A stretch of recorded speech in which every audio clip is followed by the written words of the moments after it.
Just before we get started with today's video, I do want to give a quick plug to my new podcast, The Casual Criminalist. If you're a fan of darker stuff, well, definitely check out that show. It's a little bit different to mega projects, but if you like, the darker side of things, please do check it out. There is a link below.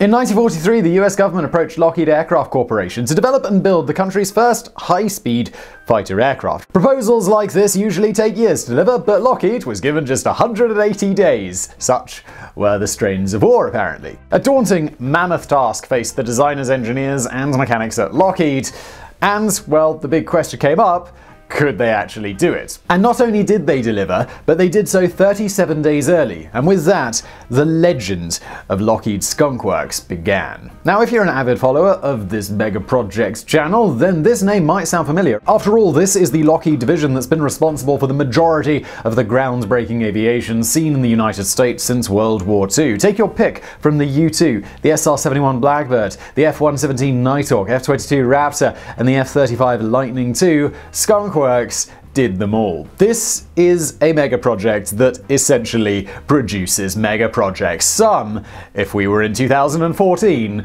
would call it mega projectception. Pioneering, yet highly secret. Exact information on Skunk Works can be sketchy, but it's difficult to imagine anywhere on the planet that has contributed more to aviation warfare than what resides in the US Air Force Plant 42 in Palmdale, California. But its scope and reputation have gone much further than military boundaries. The framework used at Skunk Works, with its focus on rapid development and out-of-the-box innovation, has now been copied by companies across the world. In this video, we're going to focus on Skunk Works as a whole, and we'll only touch briefly on the various aircraft that they have developed. As I mentioned, we've already done videos on a number of these planes, so if you're looking for something more detailed on a specific aircraft, it's probably worth checking out that video. Just YouTube search mega projects and then the name of whatever you're looking for, and it's probably going to come up. I would link them below, but I'm too lazy.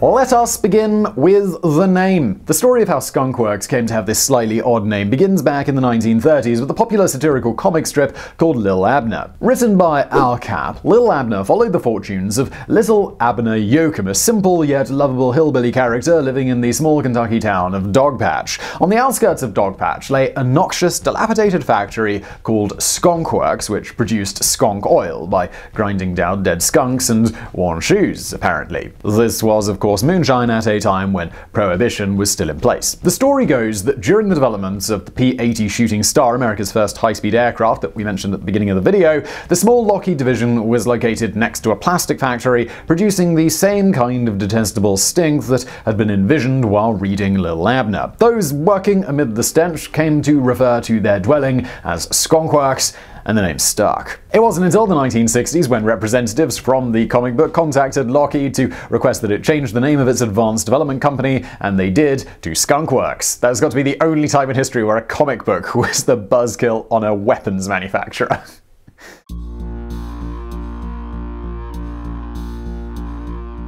There's nothing that lights a fire under a development team than discovering that your enemy is far ahead. When informed of the new Messerschmitt 262, the world's first fighter jets, appearing in spring of 1943, the Allies realized they were well behind. With the impending invasion of France no doubt front and center in their mind, US military commanders knew that they had to get their hands on aircraft that could at least compete with the Messerschmitt 262. They turned to the Lockheed Aircraft Corporation, which was already churning out aircraft to battle in both the European and Asian conflicts as fast as they possibly could. As important as this new aircraft would be, Lockheed knew that current production had to remain top priority. The response was to create a smaller group led by Chief Engineer Clarence Kelly Johnson. The team, initially composed of 23 engineers and 30 mechanics, could not be housed at the main Lockheed plant because every conceivable bit of space was being used for war production. Instead, this mishmash renegade group was housed on the site of an old circus next to the plastic factory that we mentioned just a moment ago. The requirements that this group faced were immense. Not only did the aircraft need to be ready in 180 days, it also needed to fly at close to 600 miles per hour, 200 miles per hour faster than Lockheed's P-38 Lightning propeller planes that were currently in mass production. It was a tall task. Johnson submitted the design proposal in mid-June,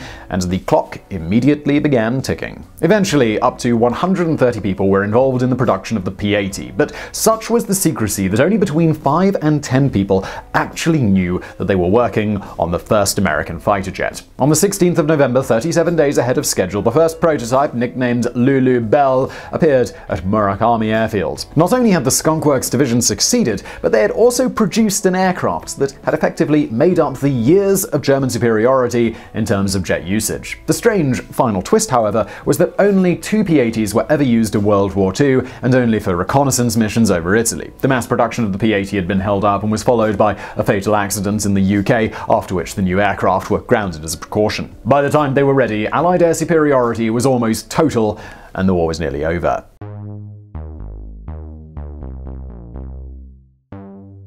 No sooner had America's enemies been defeated than new suspicions arose. As we know, the end of World War II coincided neatly with the beginning of the Cold War, as it quickly became apparent that humans always seem to need an enemy. But the world had changed, and so had the methods of warfare. Spying was now the name of the game, and if the US could do it at a height that would make an aircraft untouchable by Soviet planes, well, even better. In 1955, the CIA approached Lockheed about building a spy plane that could fly higher than anything before it. This contract was taken up by Skunk Works, who began developing plans for what would eventually become the U-2. This was the first step of a series of groundbreaking designs that would cement Lockheed as the United States' preeminent producer of aircraft during the Cold War. The U-2 took to the skies in 1956 and was eventually used for several overflight missions crossing the Soviet Union. This came to a shuddering halt in 1960 when a U-2 was shot down by a surface-to-air missile while in Soviet airspace. The entire fiasco was an embarrassment to the US, and the U-2 never ventured into Soviet territory again, though it was later used over Vietnam.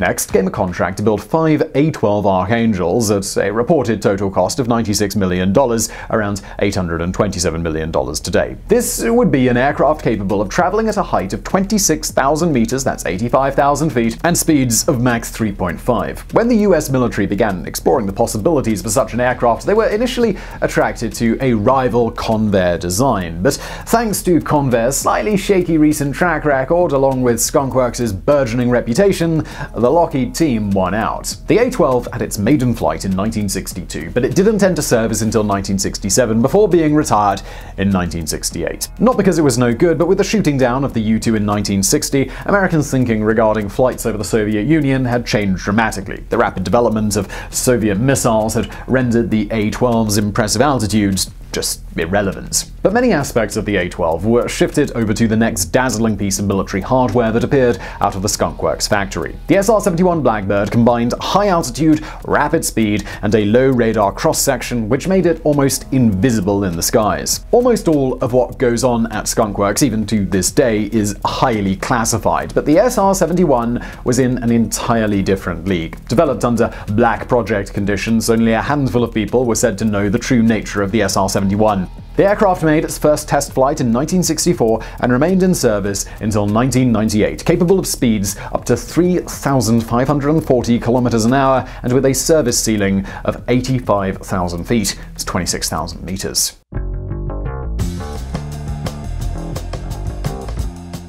Aviation changed with the introduction of the F-117 Nighthawk in 1983. Otherwise known as the stealth fighter, it was an aircraft that revolutionized the industry. Looking more like what Batman would fly rather than a traditional military aircraft, the F-117 was the first aircraft to fully and successfully implement stealth technology. By this point, Clarence Kelly Johnson had retired and had been replaced at Skunk Works by his protege, Ben Rich, sometimes rather laudingly described as the father of stealth technology. Rich had tasked Bill Schroeder, a Lockheed mathematician, and Denis Overholser, a computer scientist, to expand on the work of Pyotr Ufimitsev, a Soviet mathematician who in 1964 published a paper titled Method of Edge Waves in the Physical Theory of Diffraction, in which he stated that the strength of the radar return from an object was not related to do the size, but rather its configuration. The team at Skunk Works developed a computer program named Echo, which was able to design an aircraft composed almost entirely of flat sides stitched together in such a way that it would scatter 99% of incoming radar signal energy, making the aircraft almost invisible. In the early 1980s, rumors began emanating of a new mystery aircraft. The crash of an F-117 in the Sequoia National Forest, which killed the pilot and started a forest fire, certainly didn't help. As armed guards and even a roving gunship moved in, it must have been clear to everybody in the area that whatever had crashed was a closely guarded secret. Ironically, the F-117 has gone on to become one of the most recognizable aircraft anywhere in the world.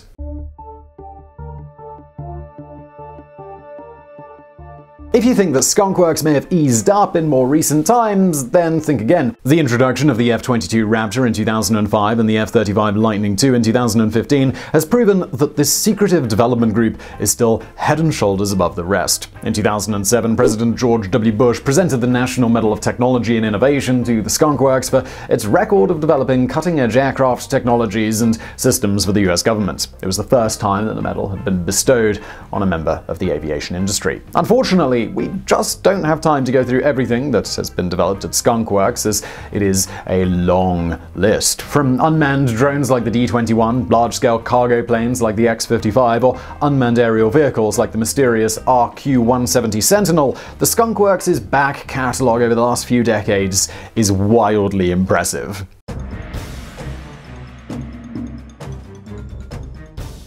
It is estimated that Skunk Works is currently working on as many as 500 individual projects. Most of these won't even get past the design or development stage, but it does give a brief glimpse at the extraordinary scope this division is working on. One interesting project that has been in the pipeline for nearly 2 decades is quiet supersonic technology, which is hoped will lead to the construction of a supersonic business jet capable of flying at speeds of Mach 1.6 to 1.8 at a height of 60,000 feet. If you're wondering about the quiet part of the name, it's hoped that this technology will be able to dramatically reduce the noise of the aircraft as it goes supersonic. Normally, a sonic boom is heard as the aircraft passes through the threshold, but if Skunk Works delivers, this aircraft will be virtually boomless. This was a project that was officially announced in 2000, but there hasn't been much news on it since 2013. Perhaps some of the most fascinating technology currently being developed at Skunk Works doesn't involve a new aircraft though, but rather how existing aircraft, ground troops, and even naval vessels can communicate with one another on the battlefield. Known as open systems architecture, this system has the potential to completely revolutionize warfare by allowing sensors, software, video, and targeting across various military units to collaborate in real time.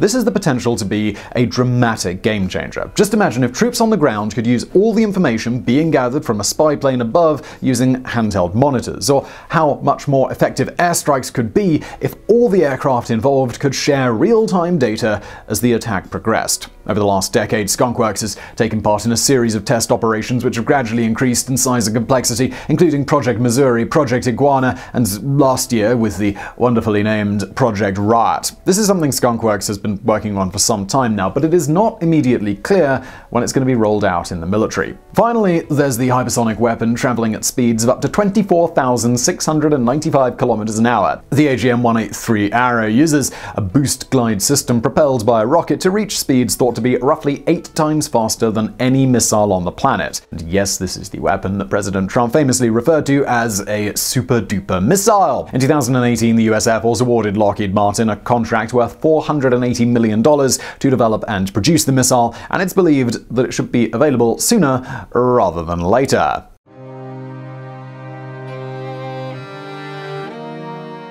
It is a statement to the extraordinary work done at Skunk Works that the term Skunk Works has come to define any smaller, innovative group within a larger company. Often working completely autonomously and with sizable budgets, they are sometimes referred to as disruptive elements, not because of their bad behavior, but because they are constantly challenging the status quo and pushing innovation at a rapid pace. The Skunk Works framework was laid out decades ago by pioneering leader Clarence Johnson with his 14 rules and practices that remain on the Lockheed website to this day. I'm not going to go through them all right now, but I can tell you that much of the focus is on speed, daring innovation, small groups, fluidity, and rewards for those involved. IBM famously used the process to develop their first IBM PC in less than a year in the 1980s, and most large companies around the world now use the same kind of framework for their own skunkworks divisions. Google has Google X, Amazon has Lab 126 and A9, Boeing has its Phantom Works, and who can forget the small little company known as Apple, who used the same kind of framework when Steve Jobs handpicked a group of 20 people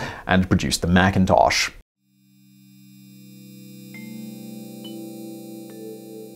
The Skunkworks division recently celebrated its 75th birthday. 75 years of producing next-generation aviation hardware have placed Skunkworks into a category with few, if any, rivals. Considering the comings and goings that occur over just a couple of decades, let alone 75 years, it's extraordinary that it has retained its ferocious drive and record of groundbreaking innovation. Skunkworks may not be able to put an aircraft in the sky after just 143 days anymore, but it is a group that has gone far beyond mere nuts and bolts. A group with daring imagination. A place where war dreams come true.